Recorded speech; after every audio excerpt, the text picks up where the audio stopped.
Hey everyone, how are you? It's Megan. I'm back. I haven't filmed for a couple of months, and that is because life was chaotic for quite a while there, especially in March and April when I was finishing up school. In addition to that, I had to take a step back and really evaluate about what I wanted to do with my channel. I'm thinking about scrapping doing wrap-ups and TBRs on my channel because I find that with TBRs, I don't end up reading the books that I say that I'm going to read that month, and I tend to read more based on my mood, and I would much rather do that. So I would wind up having read a bunch of books that were not at all anything like the TBR I had filmed that past month. So in the interest of time and effort, I think I might be doing that. And as for wrap-ups, I found that they were getting too long, and I didn't really want to break them down into parts because I just find that I don't have as much time to film as I want to, and I kind of find wrap-ups tedious to do at times. So what I'm thinking about doing is a format similar to what I'm going to be doing here today, which is a select wrap-up where I talk about certain books that I really want to talk about, ones that either I didn't finish or ones that I didn't like or ones that I really loved. And just if you want to look at the full list of books that I reviewed and everything, you can always go to my Goodreads. It's linked down below.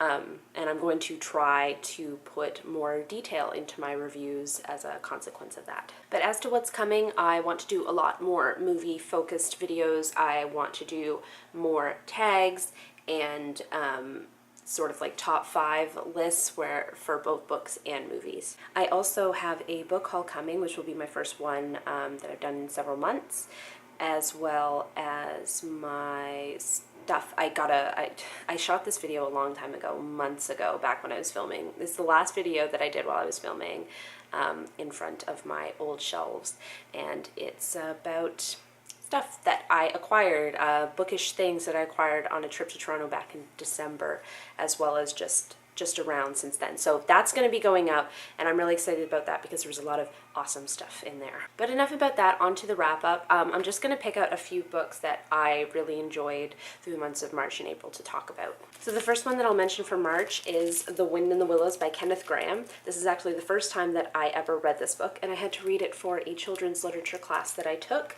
and I obviously hugely regret not having read this since I was a kid, because I probably would have read it as often as I read The Secret Garden, which is once every year or so. It's a very cozy read, and it brings you back to that wonderful, idyllic Beatrix Potter turn of the 20th century time, and I really loved it. It follows the adventures of Badger, Mole, Rat, and Mr. Toad, and Mr. Toad is such a rad character. I loved him. Except, of course, when he was being a total brute and a-hole, then I didn't like him. Which might have been most of the time, I guess. But anyway, I really loved Mole and Rat's relationship, and how accommodating Badger was, and just the things that they got up to, and their nature surroundings. I really enjoyed this book. I gave it a 5 out of 5 stars. I also completed this book called Book, an autobiography, and I can't think of the author's name at the moment, but it is, while it's a middle grade nonfiction book, I actually found it very useful and educational, and it's basically an overview telling the story of the book and how it came to be from its earliest stages of being on like papyrus, the various other papers, until it got to the point of, you know, what we think of today as the book. It's on my Amazon wishlist now because I wish to read it over and over until I've like thoroughly, you know, memorized the process of the creation of the book, and I gave it a 5 out of 5 stars. In the month of April, I finally completed Freehand Sketching Tips and Tricks Drawn from Art by Helen Birch, and this one I've been reading over the course of a long time, and I just sort of had it always in my purse, and I would read 1 or 2 occasionally, so I finally finished it in April. And I've shown it before, but just to show you again, it's a particular technique or a style of sketching, and with a sort of explanation on the other side of the author's use of materials and stuff on the other side. And so I love this. Like with the other one, Just Add Watercolor by Helen Birch, I am going to now employ this and that one in my own work, and I'm really excited to see what kind of techniques will work. Yeah, just discovering new things is always good. I also, during the month of April, finally read the entire Scott Pilgrim series by Brian Lee O'Malley. This now I think to date I've read everything Brian Lee O'Malley has written. I love Second so much, and I read his other one, Lost at Sea, that I want to reread again and give another chance because I don't think I really gave it as good of a chance the first time I read it. But anyway, so this series I managed to read all of them in the color editions, the ones that came out way after the black and white sort of manga style books. But if you're unfamiliar with the series, it takes place in Toronto and it stars Scott Pilgrim, a average dude who's in a band, and he falls in love with this lady, Ramona Flowers, who has a very checkered past. She has 7 evil exes that Scott must defeat in order to date her, and that makes it sound like kind of an archaic thing. And I did have some problems, to be honest, with in terms of like feminist aspects and just stuff that would happen throughout it, but setting that aside, it was a really awesome series. I love that it took place in Toronto and showcased all these different spots there. Now I totally want to go there just to visit those places. It was humorous, and with the color editions, I really enjoyed the art style and color modeling that was done on it. And I gave the books between 3 and 5 stars was the range for them.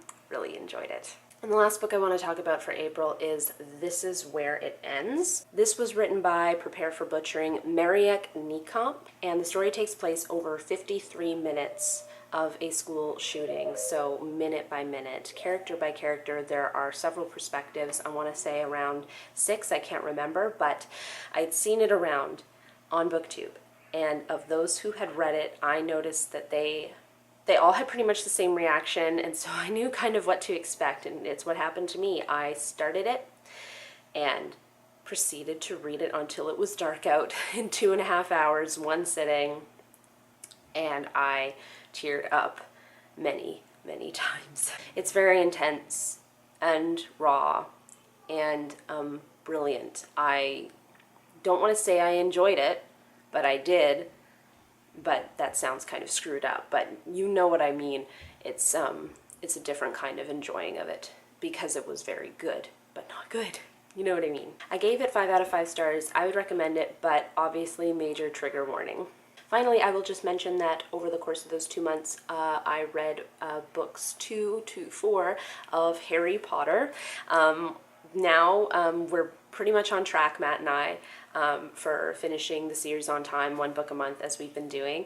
It's been a lot of fun, and I've had so much nostalgia in rereading them, so that's been great. I also, over the last couple of months, started the Saga series, which is something that I never thought that I would do. I vowed that I would never do it because of all of the graphic violence. But I decided to look past it because I'd heard it was so good, and it is true what they say. So this series, which is written by Brian K. Vaughan and the artwork is done by Fiona Staples, tells the story of, I think it's like 2 worlds that are at war, and it's all aliens, and it's about as effed up as you can imagine in terms of imagination and creativity and creatures. And yeah, it's rather disturbing, actually. Definitely the most messed up thing that I've ever read, and but still enjoyable. I think I've given them between 4 and 5 stars, and I am going to continue on with the series because I am invested now. To update you on my other stuff, I know I said I wanted to read 1 Little House book